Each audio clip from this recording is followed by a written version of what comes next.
What's up, everybody? Hey, we're gonna do this last video here, this house here. We're gonna call this one Realty, what we say? Realty nonsense, all right?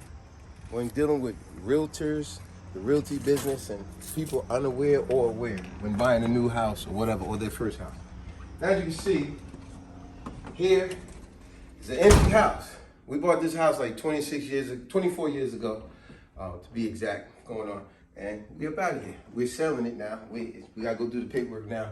But what we're gonna be talking about in this video is how possession, because we had dealt with a little hiccup from the potential buyers, because it was their first time buying. They was from New York, and that New York attitude, that New York mindset of constantly being done dirty, make people not understand when someone's treating you nice. But anyway, another thing I want to talk about with realty, we can keep going through the house, because as you can see, the whole house is completely empty. You know, and this is how it is when you're buying a new property. You should be getting a property that's clean, empty. I hate buying a property where people still live in a property, because you got to deal with the nonsense of them saying that we need more time, we need more time. So I rather, when I'm buying a property, I like to get it when it's empty. Sometimes we even bought one when they're abandoned, if it's worth fixing. But you get what I'm saying? But we're going to talk about possession as well. As I said, you can see, take a look in here. Brand, everything is clean and clear the way it's supposed to be. See the floor as well? The way it's supposed to be, right? Look, it's all work we did ourselves. Don't get yourself in there.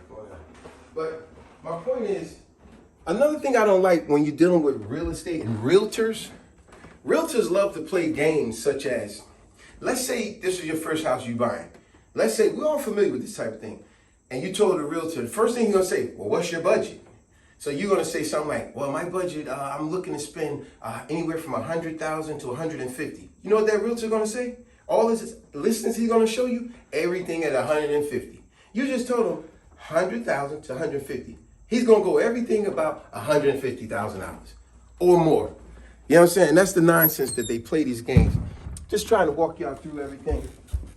As I said, when you get in a property, it's great to have a property that is empty, because you got less nonsense to deal with. The actual seller still got to get stuff out. But back to what I'm saying, when you're dealing with a realtor, I can't stand that realtors do that. For example, another thing, let's say you told them, now mind you, you said 100 to 150. Everything he's showing you is 150,000. Or he even go over and say, well, this one here is 165, but it's really nice. You'll really love it. Even when you go in the attic, you need to have everything empty and clear.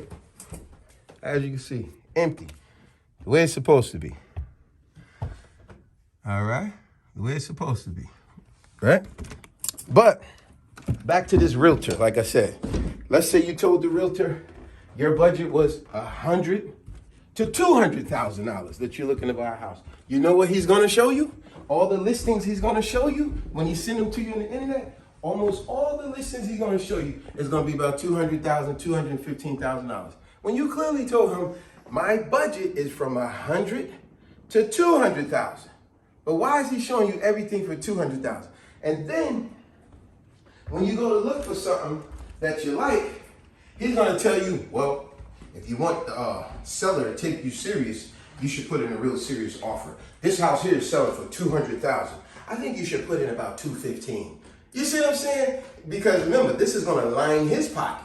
He's getting a nice kickback commission for it. So that's why you do that.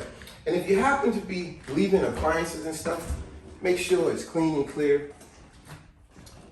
Keep it nice and clean, and you want to buy it nice and clean. You understand? But I just don't like how realtors does that. You know, like I said, from 100 to 150, he's gonna show you 150,000. From 100 to 200,000, he's gonna show you everything over 200,000. It's ridiculous. If you told, how many times are you watching the TV shows when they show, let's say the brothers? I can't stand, I think it's so unfair what they call brothers property brothers. Property brothers. Now mind you, they do construction work, they rebuild houses and all. Do you see the game that they play with people? They tell a person looking for a house and they say, our budget is $250,000 to $400,000. You know what they show? You know what the property brothers show everybody? Those people, only properties $400,000 and up. And when they do show them a property that's way below their budget, they make sure they show them something that's crappy. So then they say, Yeah, we don't want to see that. We want to see this. So now you got them at a higher range. Now, mind you, these property brothers, they do plumbing. They got a crew and everything. They do plumbing, electrical. They do the building, all that stuff. So why is it that they would be the ones that tell these potential buyers, you know what, this house here is selling for $400,000. I think if you really want it, you need to let them know you're serious. You need to put in an offer about $410,000. And you know what? A lot of times the buyer falls for it. And when he falls for it, you know what happens? They get that property, right? Once they get the property, now it's officially theirs. What do the property brothers go back in the house with them and they say, hey, yeah, you got faulty electric. Yeah, electric is no good here. We got to upgrade it. It's that, you know, you got to redo it up. Oh, we found out you got a plumbing leak. Your plumbing is all messed up. Now, my thing with the property brothers is, you guys should have knew this. Y'all, being that y'all do this work, y'all should have been part of their inspection. Y'all should have been the ones that say this. Instead of telling them to spend more for the house, y'all should have been saying y'all should spend less for the house, because since we're experienced, we know this property got these problems. And that's what I like that they do, and they do it often. But like I said, you want to get a property that is empty, worry-free, looks nice, in good condition, everything in great condition. If you are getting a property that it is left with the utilities, such as like right here, washing machine and dryer, make sure that they work.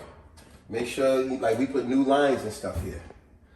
Even if you're in a nice backyard here, if you're getting a property with a nice backyard, make sure everything is clean and clear. Even though we got a back shed back here, make sure that it's free of debris. It's free of anything in here. Now, another reason I thought to do this video, see these properties, you just leave them a broom to have something to sweep it out with. Make that simple and short. But let's go back in here real quick. Let's get back to my point. Because as I say, although I do these videos, and now we talk about the nonsense of how realtors will get you to spend more money than you have to. The other thing I don't like is what's called, I always give y'all a word of the day. Now the word of the day is going to be possession.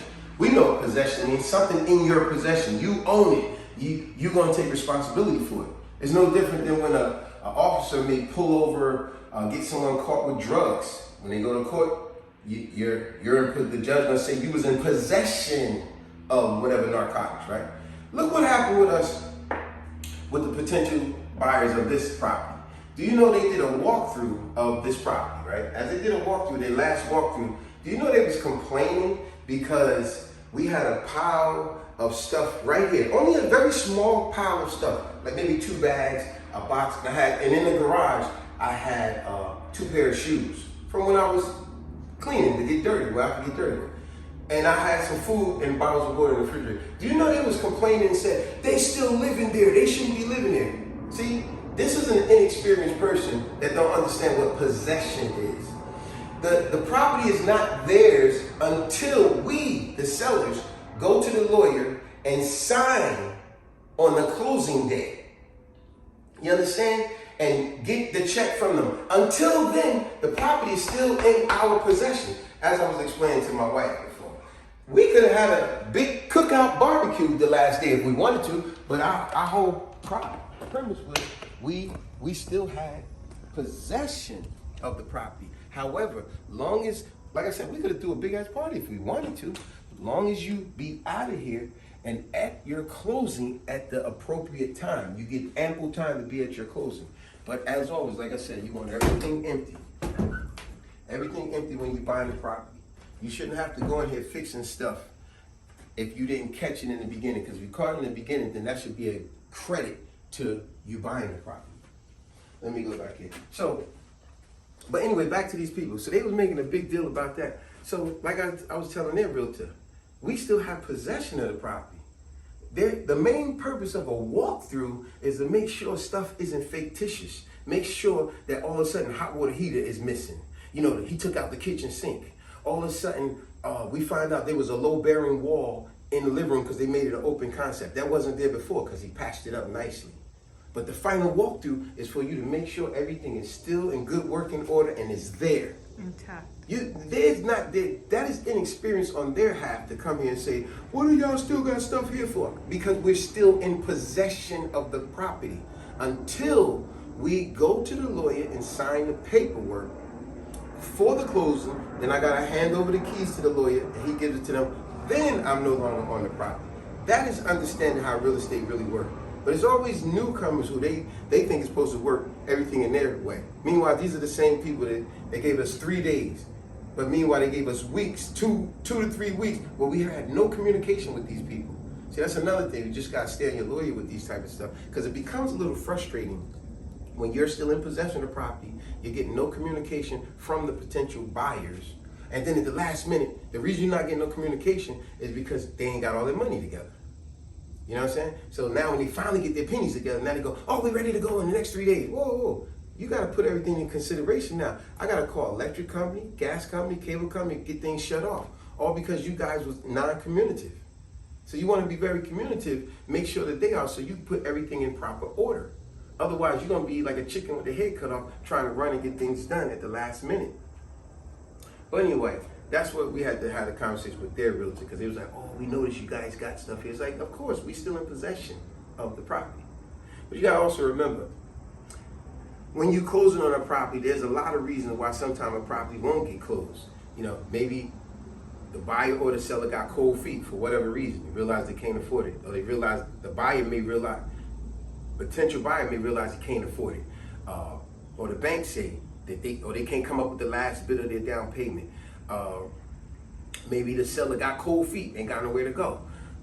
The funding falls through. That's another thing. I gotta make a video on that. That's when the funding falls through, meaning their funding, they ain't got enough funds to get it.